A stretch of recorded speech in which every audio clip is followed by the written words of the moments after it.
So one of the types of fields that you can add using widget inside of Jotform is a drop-down checklist.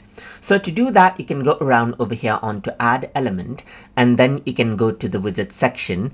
And over here, if I were to scroll down, you will be able to see, let's say, for example, the drop-down checklist. So let's just go around over here. You can see that checkbox in drop-down is an option. Let me just go ahead and click here, and then what happens is that you can go ahead and add in the options right here. So I'm just going to go around and say, let's say, for example, choose your preferred food. Let's say, for example, so I'm just going to go around over here and say foods. Let's just go around over here, or let's just say food items.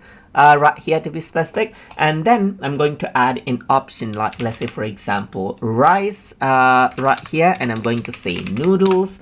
Let's just go around and say pasta, and then I'm going to say chicken, and then I'm going to say beef, and I'm going to say like, let's say, for example, fish.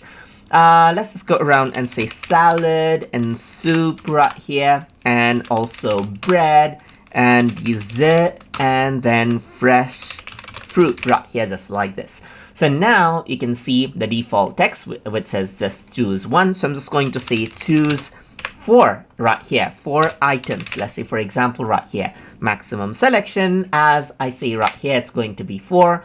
And error message is, let's say you can select only 4 options. So let's just go ahead and do that. You can add in custom CSS if you want to, but let me just go ahead and update and then go to preview form right here. So once I go ahead and do that, you can see it says choose 4 items, click on it, and then you can see it's a checklist. So I'm going to select beef, noodle, a salad, and soup right here. If I were to select a 5th one, it says you can only select 4 options, so you can uncheck one and then select another right here. Click the other one and you don't have it. And you see the selection right here just like this, which is the checklist drop down. You can see that you can actually go ahead and select it like this.